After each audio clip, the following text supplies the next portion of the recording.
Bueno, muchas gracias por las introducciones. Gracias a los panelistas que nos acompañan hoy para compartir un poco de uno de los sectores probablemente de mayor crecimiento, no solo a nivel regional, sino a nivel global en el mercado inmobiliario, probablemente ya por 10 años consecutivos, y esto es el sector logístico. De manera introductoria, vamos a tratar de ir desarrollando algunos temas importantes relacionados con los fundamentales que son los que mueven la demanda del sector logístico en cada uno de los países centroamericanos. Creemos de vital importancia entender cuáles son los drivers de la demanda, dado que la dinámica económica, si bien es cierto que somos una región bastante pequeña, en cada uno de los países hemos visto que es totalmente distinta.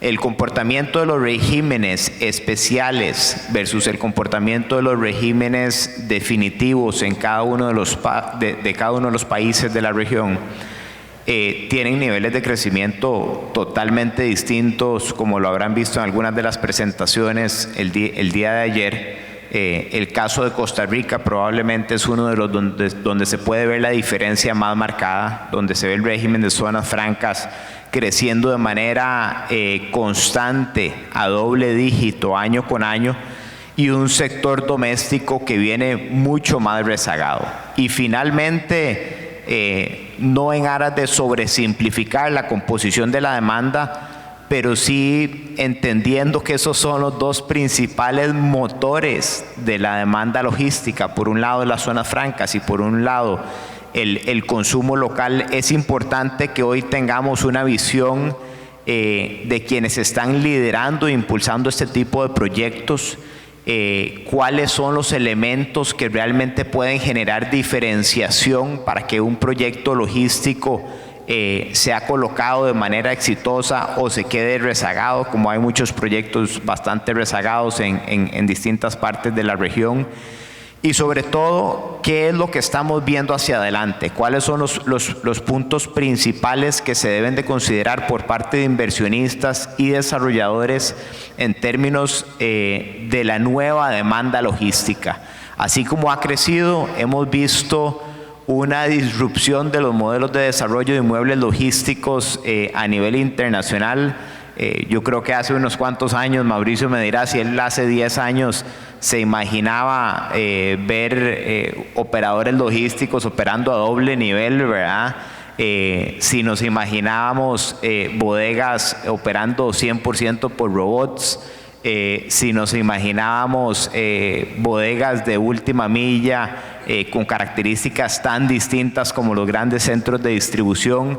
La verdad que los cambios han sido muchísimos y es importante que como sector entendamos qué es lo que está pasando y tengamos esa capacidad de adaptarnos a las nuevas tendencias. Entonces vamos a ir generando una plática y una conversación con los distintos panelistas. La idea es que todos nos puedan aportar desde distintos flancos que nos acompañan hoy. Los voy a ir introduciendo conforme nos van a ir aportando a lo largo de la conversación. Y tal vez quisiera arrancar con don Mauricio Bruce, CEO de ILG Logistics, quien tiene una carrera de muchísimos años en temas de logística, basado aquí en Costa Rica, viendo las diferencias en el comportamiento de la industria, y ayer lo conversábamos un poco, y viendo muy bien, por ejemplo, los impactos que la disrupción en la cadena de suministro de los últimos meses ha tenido en ellos, y qué aprendizajes hay hacia el futuro después de tantos años de estar viendo la evolución del sector. ¿Qué nos puede compartir don Mauricio a quienes estamos haciendo grandes inversiones y desarrollos y proyectos en temas logísticos con base en la experiencia de ustedes como usuario final? Gracias, Daniel. Muy honrado de estar hoy aquí. En principio, creo que pasamos de escasez absoluta de inmuebles logísticos a abundancia de inmuebles logísticos en Costa Rica. Y como operadores logísticos hemos tenido que jugar en varias industrias, porque inicialmente tuvimos que convertirnos en desarrolladores logísticos nosotros mismos para poder operar con eficiencia en los años 80. Pero al mejorarse las condiciones de crédito en Costa Rica, empresarios empezaron a hacer desarrollos de zonas francas y también de inmuebles logísticos de alta calidad y con buenos diseños, y la diferenciación cambió de un punto de vista de infraestructura a la regionalización, a la internacionalización y a la integración de servicios. Habiendo dicho esto, hemos tenido que operar en condiciones muy precarias de infraestructura en Costa Rica. Me refiero en principio a Costa Rica, después voy a hacer una pequeña semblanza de lo que es Centroamérica, pero Costa Rica, la infraestructura, como todos sabemos, es muy precaria, y tenemos una mejoría en los puertos en Limón, pero la carretera tarda 4 años o más en construirse, siendo que es urgente poder darle empleo y actividad económica a la zona de Limón, por lo precario de esa mala influencia del desempleo y los problemas de la inseguridad en esa provincia, pero igual sucede con el puerto de Caldera, en donde para tomar una decisión de ampliar el puerto, ya llevamos años considerándolo y no se hace, y el puerto está absolutamente saturado y congestionado. Entonces hemos tenido que también, para poder ser eficientes en logística, la logística básicamente es transporte. El transporte y el almacenamiento en punto de destino, y el transporte al consumidor. Y los costos de la logística en Costa Rica son todavía considerablemente más altos comparados con los costos de otros países desarrollados. Si nos vamos a Centroamérica, para no hacer aquí un relato demasiado largo, la conexión de Centroamérica con la región es bastante compleja. Hay inseguridad y las carreteras son muy angostas, entonces el tiempo de tránsito es extenso, y entonces el poder desarrollar centros logísticos para abastecer otros países desde un solo país se hace complejo por la infraestructura precaria de carreteras en conexión en Centroamérica. Sin embargo,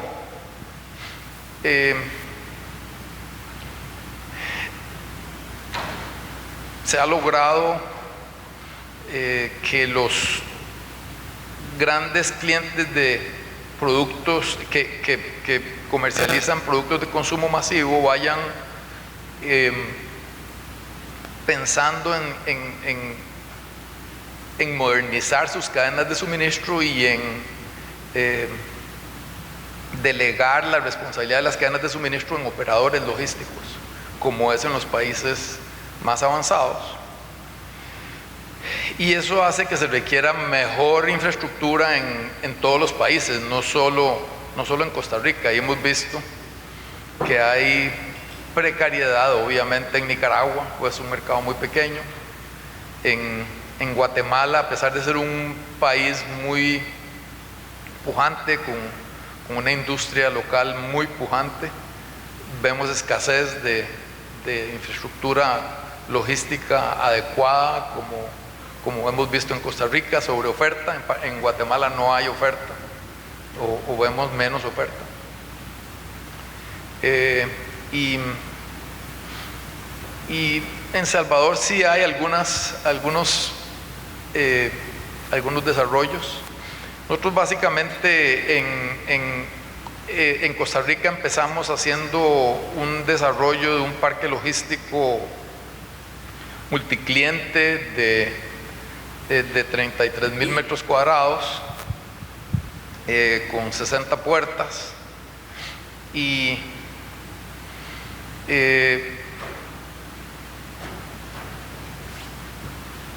la industria ha ido avanzando, y eso nos permitió diferenciarnos en un principio.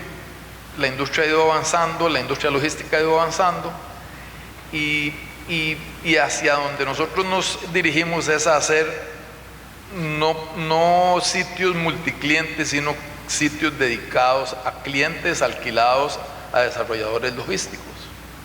Y la diferenciación debería de darse con los sistemas de administración de los inventarios, sistemas de conexión con los clientes y sistemas de información de dónde está la carga del cliente y de dónde está la carga o de dónde está el pedido del cliente hasta el cliente final. Ahí es hacia donde va la logística, digamos, en un resumen corto. A 10,000 pies de altura, que es lo que nos da chance de tocar aquí. Muchas gracias, don Mauricio. Tal vez quisiera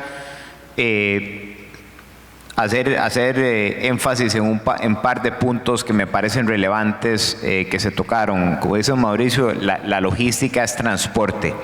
Nosotros como consultores a veces nos sorprendemos de cómo se hacen planteamientos de proyectos de uso logístico simplemente por existir disponibilidad de tierra y no en respuesta a un análisis exhaustivo del modelo de transporte y de la cadena de suministro del cliente que se está esperando que se vaya a instalar en el parque.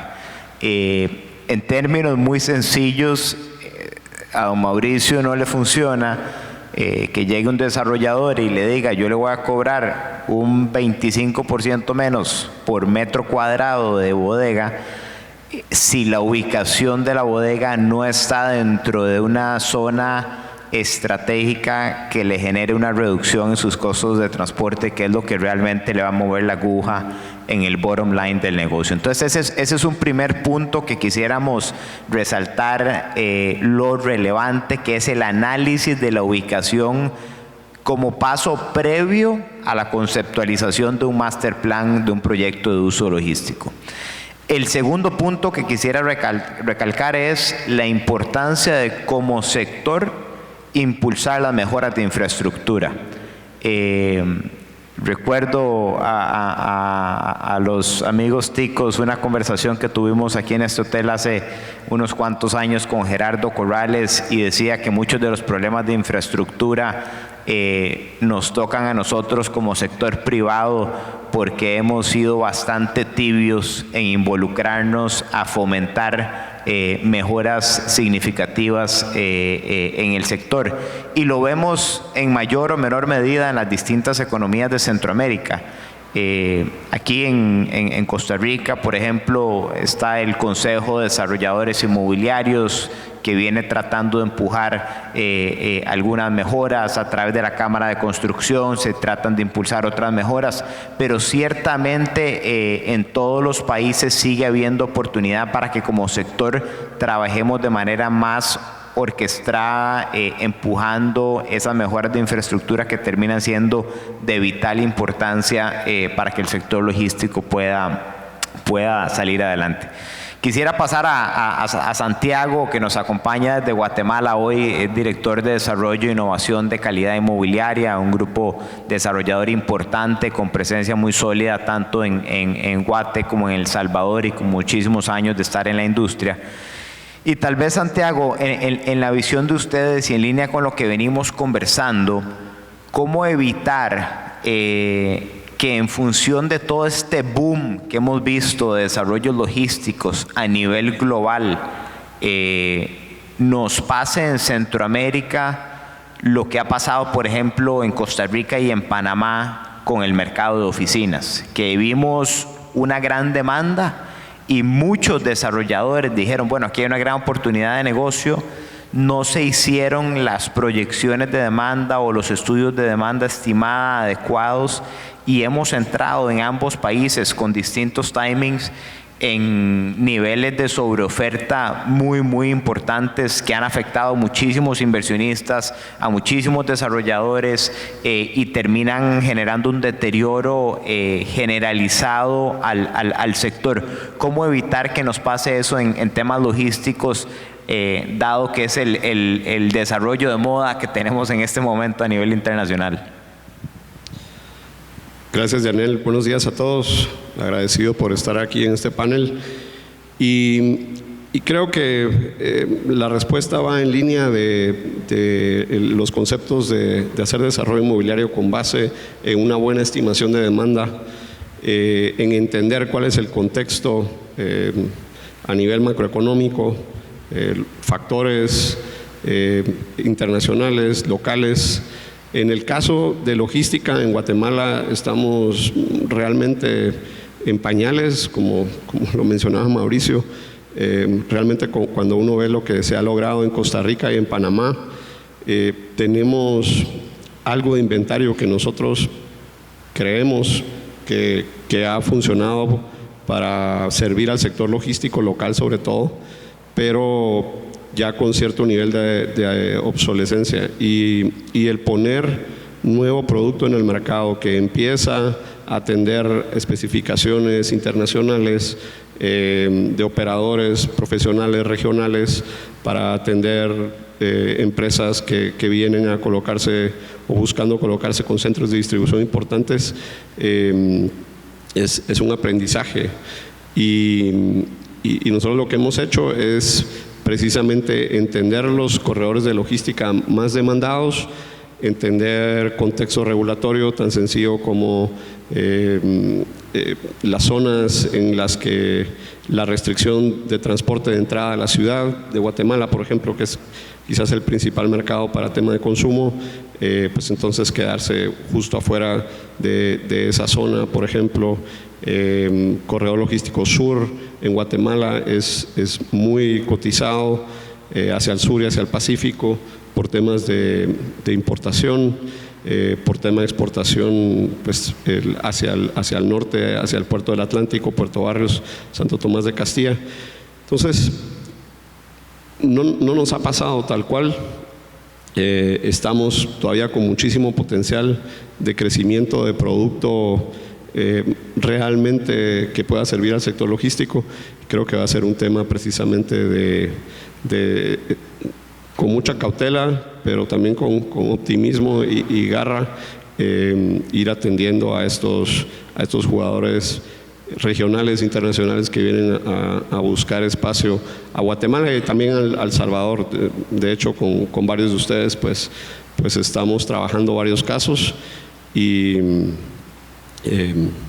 pues nada, también de la mano de consultorías, empresas consultoras, de logística. Nosotros cuando nos enfrentamos a un cliente muchas veces no tenemos el expertise interno, pero entonces sugerimos el que venga un consultor de logística y haga el estudio apropiado para que el cliente entienda cuáles son sus necesidades, no solo puntuales de operación, pero también de ubicación, y eso nos permite ir entendiendo por dónde ubicarnos y más o menos empezar a dimensionar la oferta a poner en el mercado.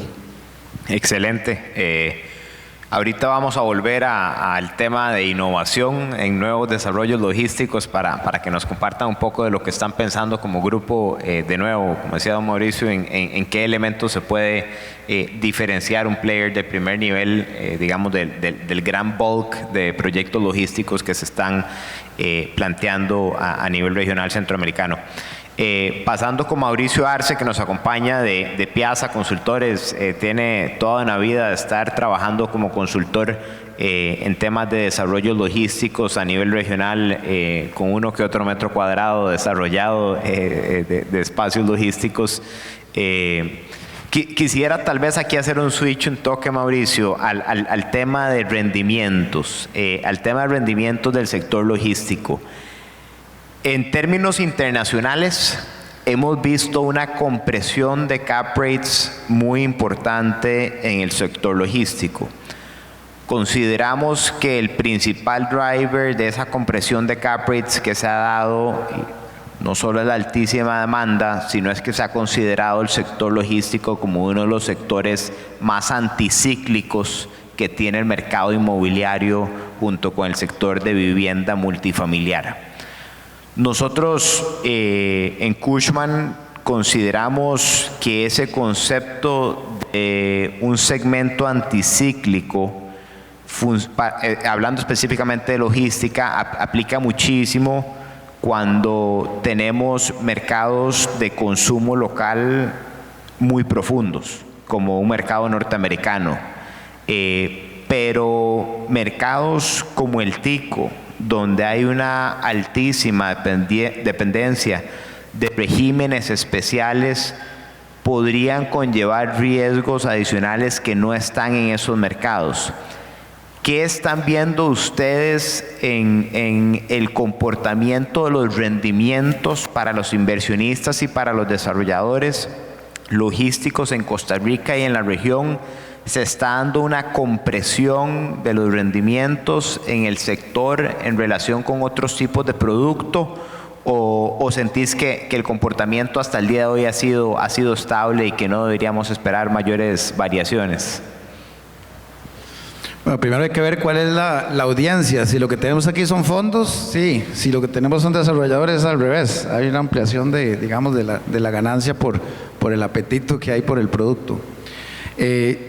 Yo te diría que evidentemente hay un crecimiento de techo logístico, producto de básicamente más que un crecimiento en la producción, digamos, que vaya en paralelo al crecimiento del techo, tiene mucho que ver con una transformación de las mismas empresas a entender que el producto de real estate logístico es más eficiente que el producto en el que habían estado operando, digamos, tradicionalmente. Ya en Costa Rica, digamos que la curva va bien descendente, ya todo el mundo hizo SEDI nuevo. En Guatemala y El Salvador eso se está empezando a ver, ¿verdad? Entonces los 3PLs o Third Party Logistics, que son los operadores logísticos que conocemos, ¿verdad?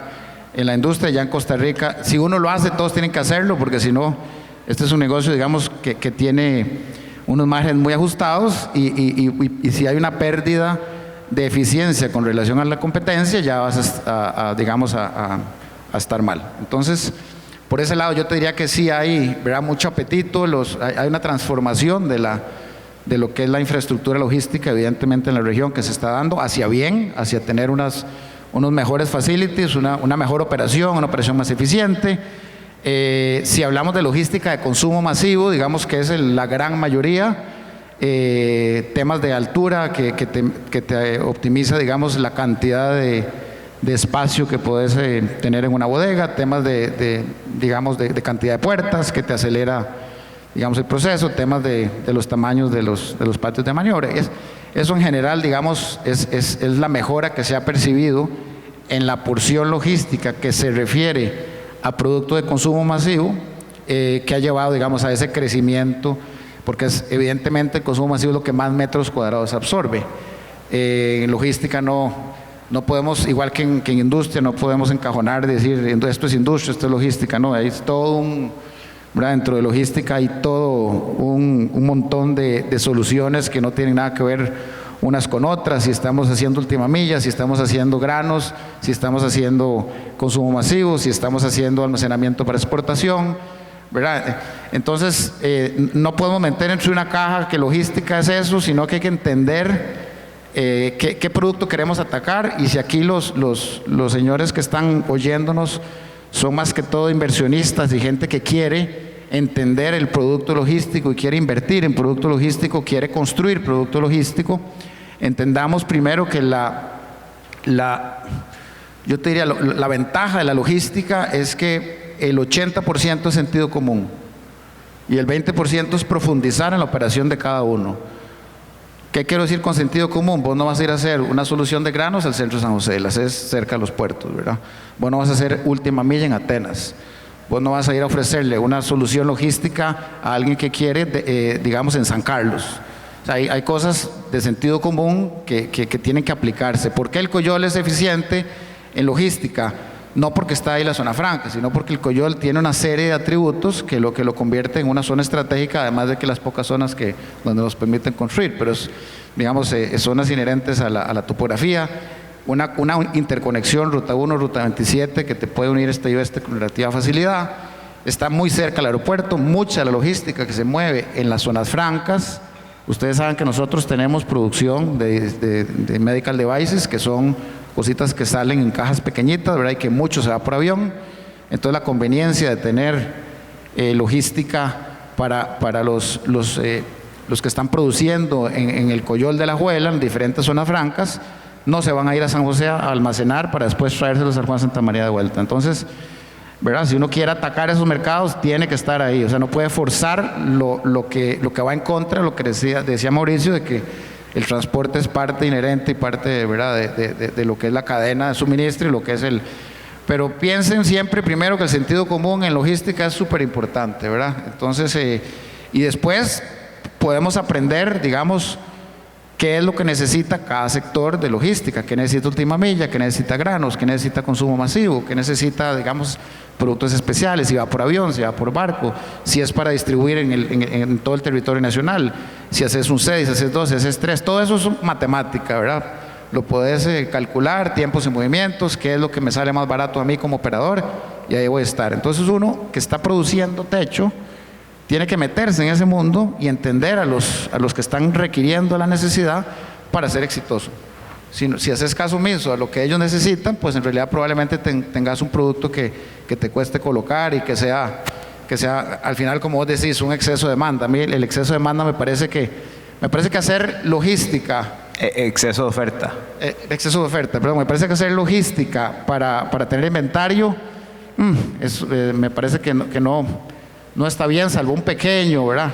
Si vos me decís, mira, pero si en Guatemala hay 200,000 metros cuadrados, hay sobre oferta, y no sé, si Walmart quiere 40,000 y lo que tenés son 200 bodegas de 1,000, y no le sirven. Tal vez hay demanda por 200,000 metros cuadrados en naves de 20,000 y tener los mismos 200,000 en naves de 1,000.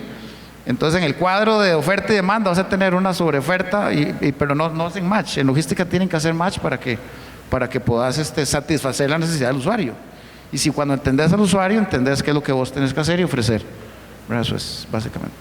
Perfecto. Entonces, para contestar tu pregunta al final. Eso te iba a decir. Sí, que no. Perdón.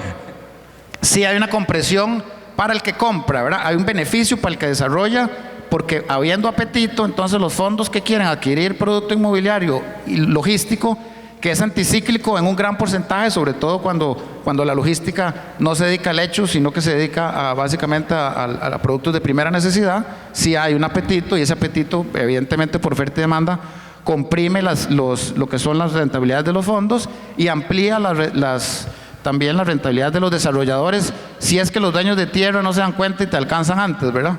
Y son los que se llevan al final ese spread, ¿verdad? Pero sí, ahí evidentemente hay apetito, y eso conlleva que en español las bodegas son más caras para comprar, digamos, por parte de gente que quiere tener carteras de alquiler logístico de largo plazo. Sí.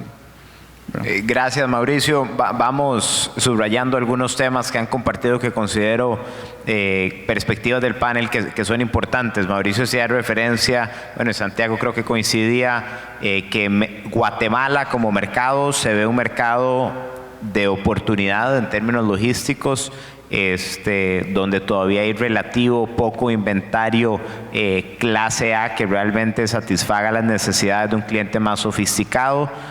No obstante, sabemos que hay muchísimo en pipeline, entonces igual mercado de cautela para no entrar en un ciclo de sobreoferta como ha pasado en otros mercados.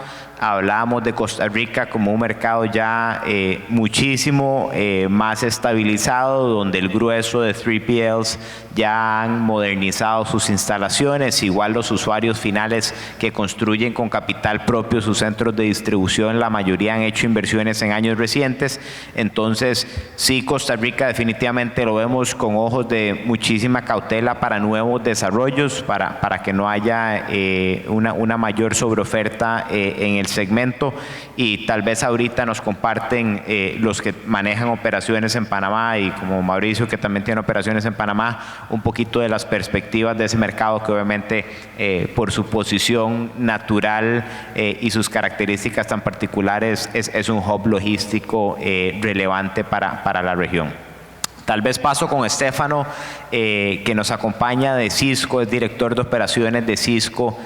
Mauricio nos decía hace un rato la importancia en ese 20% que hacía referencia de entender las necesidades específicas de la operación de cada cliente en función del uso que se le vaya a dar a las instalaciones, la ubicación que esté buscando cada cliente. Ustedes como usuario final, ¿cuál es el nivel de oferta que están encontrando que consideren que realmente satisfaga las necesidades del negocio en ubicaciones, en calidad? ¿Qué podrían compartirle a inversionistas y desarrolladores de si están encontrando o no están encontrando la calidad de producto, y qué más esperarían del sector? Bueno, primero que todo, gracias por la invitación.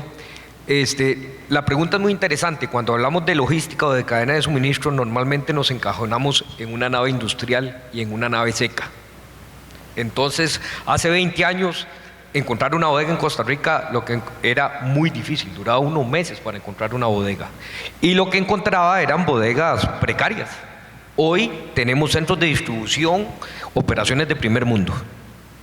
Pero tenemos varias partes de otras industrias que tienen serios problemas y que aún en Costa Rica tienen condiciones precarias. Por ejemplo, la región no cuenta con una terminal de granos. Descargar un barco de granos en este país es un verdadero dolor de cabeza. Los que hemos estado ahí, descargar 30,000 toneladas en 2 días, porque cada día del barco me cuesta $15,000, $20,000 parqueado en el muelle, y nosotros no tenemos una solución, la región no tiene una solución para granos. Por otro lado, el mundo se está moviendo al consumo masivo en mucho producto refrigerado y congelado. Es increíble, y yo nunca me lo imaginé. Hoy Cisco importa tomate, cebolla y chile de Europa, más barato que comprarlo en el Senado. Y hoy todo eso va a ser tendencia. Y hoy la región no cuenta con una logística de temperatura controlada en muy pocos países y en muy pocas operaciones. Tal vez Costa Rica y Panamá son los que más tienen presente la logística de temperatura controlada. El resto de la región no cuenta con eso. Entonces, cuando hablamos de demanda versus oferta, es muy complicado cuando la demanda atropella la oferta, porque cuesta mucho reponerse de eso. Entonces sí hay una deficiencia en algunos sectores de la logística, posiblemente, y le llamo la logística de naves industriales, naves secas. Hay bastante oferta en el país. Pero creo que el gran reto, porque nosotros podemos calcular una demanda entre todos los que estamos aquí, cuál es la demanda de los próximos 10, 20 años. Pero ¿cuál sería la demanda real si este país tuviera las condiciones o la región tuviera las condiciones en los puertos, en las carreteras, en los aeropuertos? Y tal vez para terminar pongo un ejemplo que es muy interesante y creo que nosotros como región y cada uno como país debería hacerlo. Panamá hizo hace quizás unos 15 años un comité y comenzó por el sector privado que se llama Panamá Logística 2030, donde comenzaron a analizar, inclusive estuve involucrado el Georgia Tech, que es una universidad especializada en logística, cómo debía crecer el canal de Panamá, cómo debía crecer en los próximos 30 años el aeropuerto, los trenes, el transporte público. Eso realmente te da una milla extra y te hace más competitivo porque sabes para dónde vamos. Panamá lo hizo, el sector privado lo propuso y logró convertir eso en agenda presidencial. Entonces eso es un reto que creo que nosotros, GS1 Costa Rica lo trató de hacer hace 2 años antes de la pandemia y obviamente por el tema de la pandemia se paralizó, pero eso es un tema que hay que atacar y creo que como lo decías vos hace un rato, Daniel, que don Gerardo Corrales te lo decía, yo creo que sí hemos sido tibios en ese tema. Perfecto. Sí, volvemos al tema de infraestructura que hacíamos referencia al inicio, pero con una connotación de oportunidad, ¿verdad? Y es la creación de nueva demanda. Coincidimos totalmente que la demanda que podemos proyectar hoy va en función de la situación de infraestructura que tenemos hoy, pero ¿cuánto podría incrementar eso si creamos el set de infraestructura adecuado para que el segmento crezca a nivel regional? Aquí quisiera, lo que decía anteriormente, que toquemos un toque sobre Panamá por ser un mercado importante en la región, para que los que tengan operaciones en Panamá nos cuente un poco de las perspectivas que ven en el sector. No sé, Mauricio, si querés arrancar. Sí, Panamá está creciendo un montón en logística ahora y muchos de los clientes nuestros nuevos son básicamente gente asustada con lo que pasó, digamos, pandemia y básicamente en el oriente. ¿Qué es lo que pasa? Que traerse mercadería de China para acá es cada vez más incierto, más difícil, más caro, más complicado. Entonces la gente dice, no, yo prefiero no tener un justo a tiempo y tener mi producto allá, sino más bien tener mi producto aquí cerquita. Entonces vemos un crecimiento importante de empresas productoras en el oriente que quieren tener su inventario aquí para que el justo a tiempo sea cerquita del punta de lanza del consumidor final y no tener el riesgo que tenés un océano para poder manejar tu mercadería. Y eso no es un secreto para nadie, ¿verdad? El landscape logístico en el mundo cambió después de los últimos 24 o 36 meses y hay una incertidumbre muy grande, no solo con relación a los costos, con relación a la capacidad de respuesta, sino también a la viabilidad de producción, ¿verdad?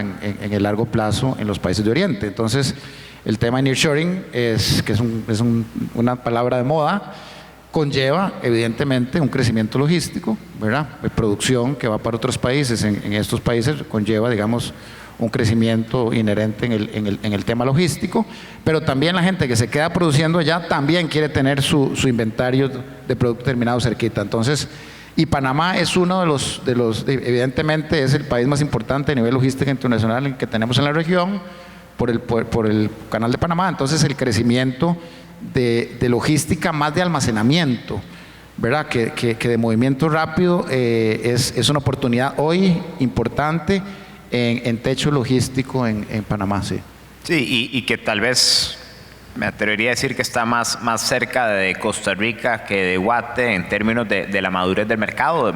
Panamá es un mercado que ya hace varios años venido desarrollando producto clase A cerca del aeropuerto, tirándose más hacia otras zonas alternas hacia el sur, y que tiene, como decías, con la palabra moda, pero real, con la oportunidad del nearshoring, una oportunidad de crecimiento probablemente mayor al resto de jugadores en la región, que hay que ponerle mucha atención, ¿verdad? Y es una realidad. El nearshoring ya lo estamos viviendo, ¿verdad? O sea, el tema de zona franca, lo veíamos ahora en la presentación anterior, está creciendo, va a crecer aún más. Todo el mundo coincide en que Guatemala, El Salvador, o sea, hasta Panamá tenemos digamos, una ubicación de privilegio para poder ser, digamos, la nueva China para Estados Unidos. ¿Verdad?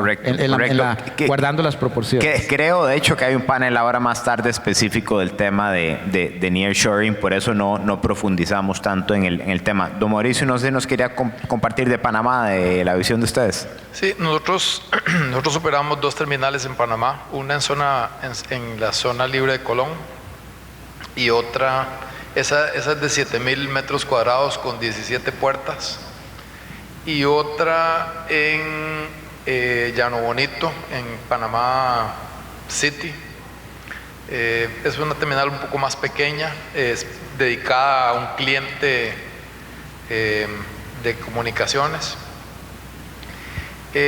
Yo pienso que lo ideal y lo que estoy viendo es que posiblemente la zona libre de Colón pueda convertirse en un abastecedor de productos de conveniencia para ropa, teléfonos, relojes inteligentes y artículos deportivos, zapatos, para todo Centroamérica, porque creo que en este momento lo que se está haciendo de comprar a través de un casillero en Estados Unidos le agrega un costo muy alto al producto que no sería así si fuera vía Panamá. El flete marítimo a Panamá, a diferencia del flete marítimo a Costa Rica, viene en barcos directos de China. El puerto de Caldera, como lo mencionaba anteriormente, es un puerto que no está todavía capacitado para barcos de gran tamaño, y Panamá sí. Entonces los barcos que vienen de China, de todas las navieras grandes, vienen con contenedores de puertos de China, y la tarifa, mientras la tarifa estuvo en $18,000, que ya ha venido bajando, ya estamos en 13,000, pero mientras la tarifa estuvo en $18,000 a Panamá, la tarifa eran 14,000, más o menos $4,000 menos, porque es el diferencial que se paga por hacer un transbordo en México o en Guatemala y alimentar los contenedores a los demás países en un barco más pequeño. Y entonces es posible almacenar en zona libre, como ya se hace, pues zona libre ha sido un almacén diseñado para América Latina. Hay capacidad muy grande de almacenamiento ahí, y distribuir terrestre, no aéreo, para Centroamérica. Así yo veo eso como algo muy factible y que va a venir con el comercio electrónico, obviamente. Y lo estamos implementando para un par de compañías de calzado deportivo, en donde vamos a tener el inventario principal en nuestra bodega en zona libre y un inventario pequeño para hacer la última milla en nuestro centro de distribución en Costa Rica, y en El Salvador, y en Guatemala, y en Honduras. Pero yo sí quería, Daniel, tal vez manifestar que creo que en alguna medida lo que ha sucedido en Estados Unidos con Amazon y con los incentivos de desempleo de los últimos 2 años por la pandemia y también el desarrollo del comercio electrónico en alguna medida está malinformando a los empresarios de Costa Rica como que eso va a ser algo en lo que hay que invertir porque aquí se va a venir algo similar. Y por eso, ojo, que ni mencioné tema de última milla en este panel, ¿verdad? ¿Verdad? Exacto, yo veo que el mercado nuestro es un mercado muy pequeño y la gente, bueno, desgraciadamente y sin querer polemizar, pero la gente está muy asfixiada por los impuestos y entonces no queda dinero para estimular el consumo interno. En el momento en el que eso suceda, posiblemente va a haber más necesidad de bodegas más pequeñas, cercanas al consumidor, para poder hacer omnicanalidad, digámoslo así. Básicamente sí, coincidimos, reitero, y ahí las dinámicas son muy distintas, ¿verdad? Una cosa es hablar de última milla en la Florida, ¿verdad? Y otra cosa es hablar de última milla entre Escazú y San José Centro, donde estamos básicamente ahí a 3 kilómetros, ¿verdad? Las dinámicas son muy distintas y yo creo que ahí entra lo que decía Mauricio, un poco del sentido común, ¿verdad? O sea, la dinámica geográfica centroamericana es otra, tal vez por ahí el caso de Guate tiene una dinámica un poquito distinta, donde sí a veces hay distancias mayores, donde podría hacer sentido un análisis un poquito más a profundidad sobre oportunidades de última milla. Me atrevería a decir que en el resto de países de la región es relativamente reducida. Se nos acaba el tiempo. Agradecerle muchísimo a todos los panelistas el input tan valioso que nos han compartido. La idea era darle un repaso rápido a algunos de los puntos más importantes que estamos viendo en el sector logístico a nivel centroamericano. Les reiteramos el agradecimiento. Muchas gracias a Inversión Inmobiliaria por la invitación y gracias a todos los asistentes. Tengan buen día.